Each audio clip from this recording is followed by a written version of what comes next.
Yun, magandang gabi mga karisid. Oras natin na alas 6 na. Lusong tayo, subukan natin. 4 na araw tayo tambay, hindi tayo nakapamana. Gawa ng sakit sa ulo. Nadali tayo ng sipon.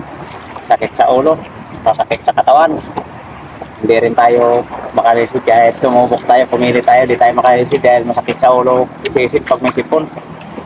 Sana ay ngayon makasisid na tayo. Hindi sumakit yung ulo natin. Hindi sumakit yung noo natin sa pagsisid dahil may sipon pa rin tayo mga karisid. Sana makabawi tayo mga karisid. Swertihin tayo. December 30 na ngayon mga karisid. Mag-New Year na. Sana pagpalain. So yun mga karisid. Sana gabayin tayo ng mahal na Panginoon sa ating paninisid. Sana hindi sumakit yung ulo natin. Malakas yung amihan. Sana maging maayos yung pagsisid natin para makadali tayo. So yun mga karisid. Abang-abang na lang. Sana pagpalain tayo.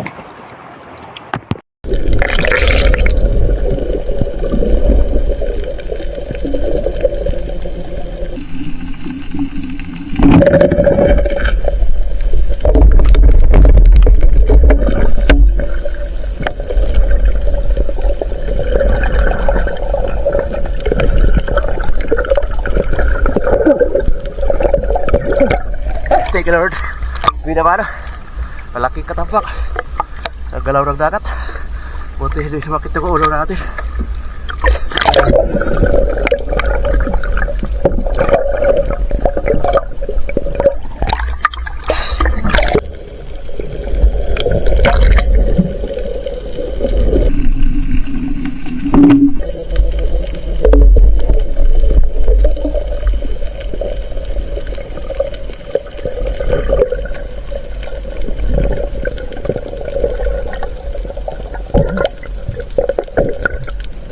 Thank you Lord. Pusit, makasisid.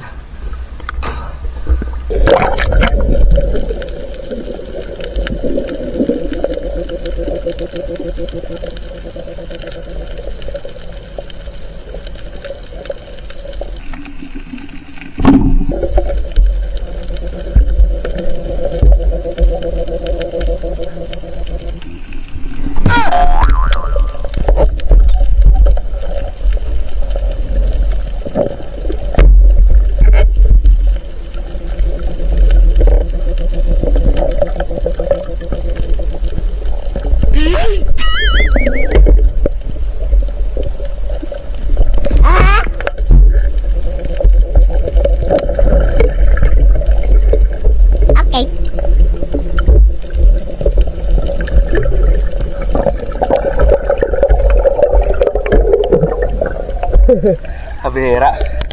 Bihira pa pa tayo isa.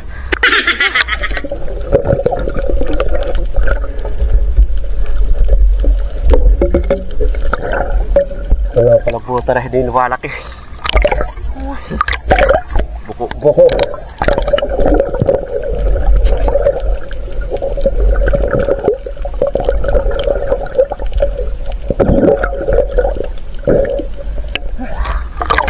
Pwede na ito pa kalabaris. Pwede na.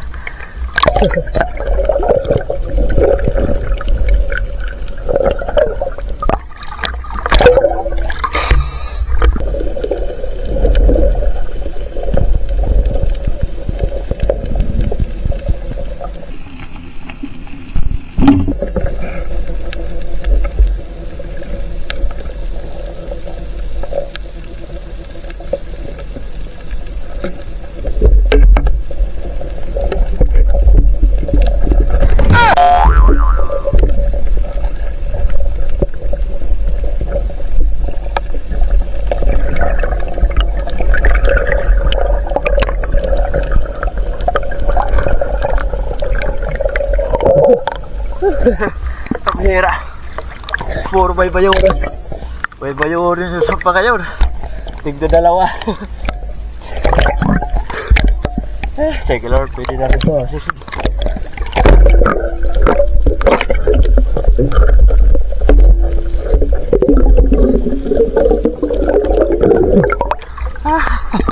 Kadali na tayo dito pang Calamaris.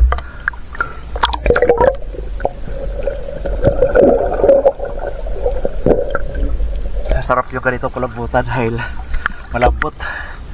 Hindi ito makunat. Baybayaw nun kung tawagin namin. Buko-buko.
Teka Lord.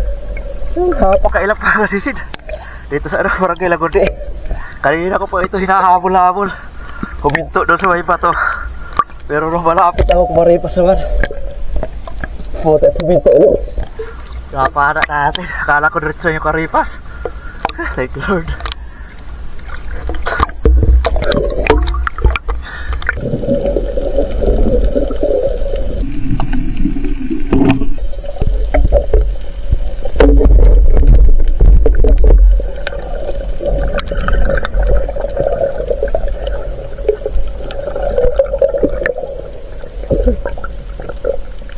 Thank you Lord. Kadagdag na pusit. Pusit itipan. May ilap. Tatlong magkakasama. Buti na tayo bigyan yung isa.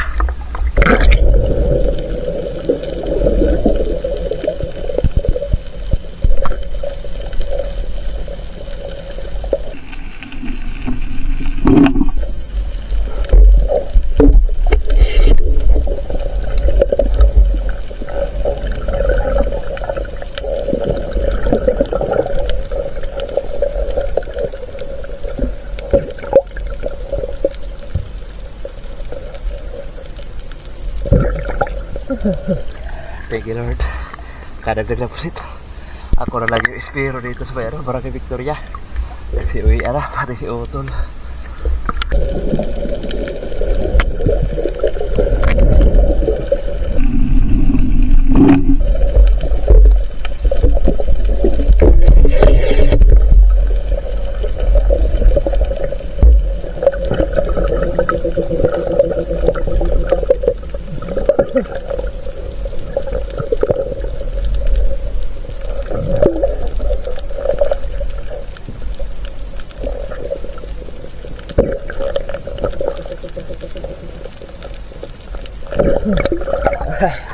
Thank you Lord.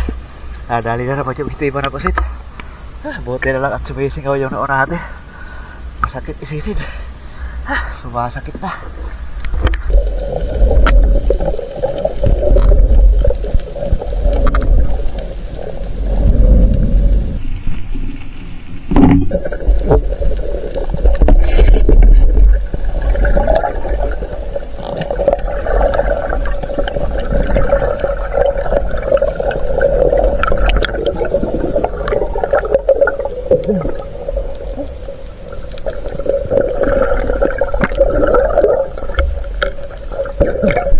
Thank you Lord. Lusog pa kasisid. Napakasarap dito na sinabaw. Mga kasisid, alas 10 na. Pero ang tapat ng daungan. Ako malayo na iwan espiro. Nagsiuwi na siguro kanina pa. Napakatahimik na dito sa barangay namin. Yung mga kalisid, wait lang tayo. Salamat sa Panginoon. Kadali tayo mga kalisid. Makapagbinta tayo. Ngayon, baka lang mga kalisid. Pagdating sa bahay at bilawin natin itong mga nahuli natin. A few moments later. Yun mga kalisid, dito na sa bahay. Ayos mga kalisid, kadali tayo. Ito na yung huli natin. Oh.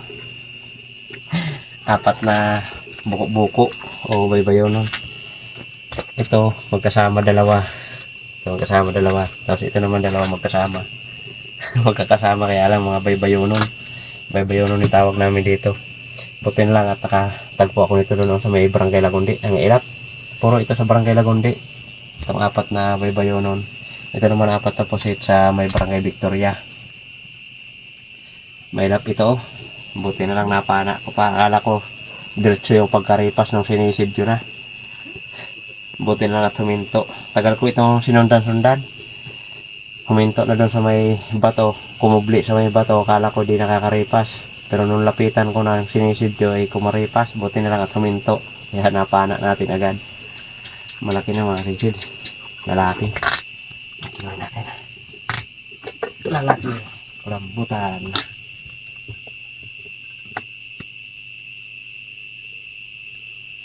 Yan. 5.5. Ayos na. 5.5. Malaki na mga kalisid. Ito naman 4. Mas mabigat pa siguro itong isang piraso.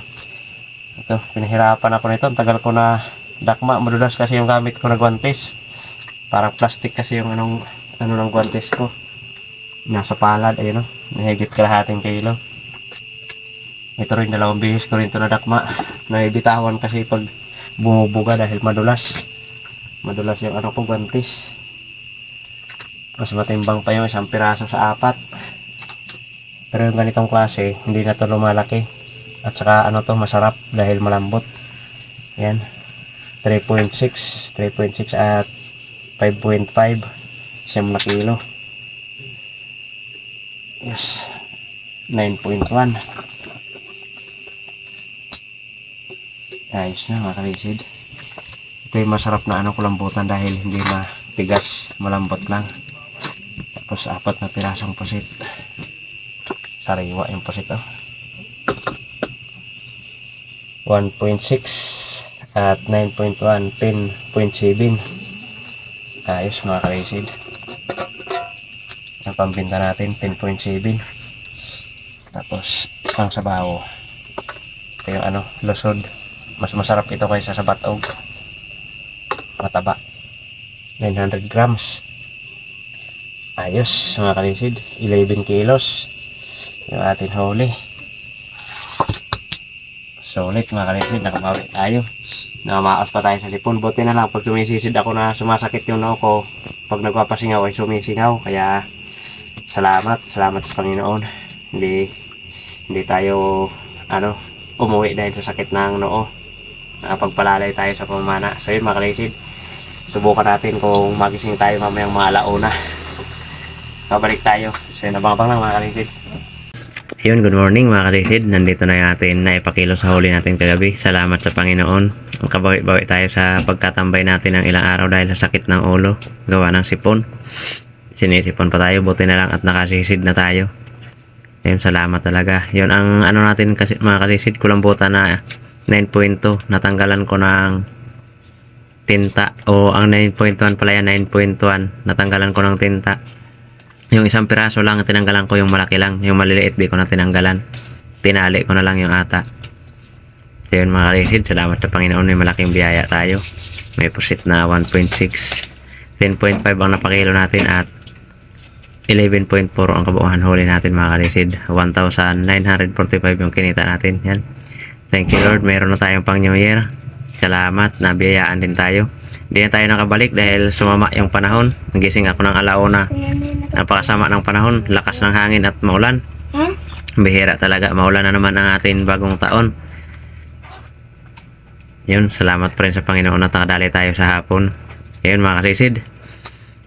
Happy New Year na lang po sa atin lahat mga kalisid. At abang-abang na lang kung kailan ulit tayo makalusong. Sana gumanda ulit yung panahon. Makalusong ulit tayo. Happy New Year po sa atin lahat mga kalisid. Yun, ingat po tayo palagi. God bless. At yun mga kalisid, kita-kita lang tayo ulit sa ating susunod na paninisid. Bubuhay po tayong lahat. In God bless. Bye-bye.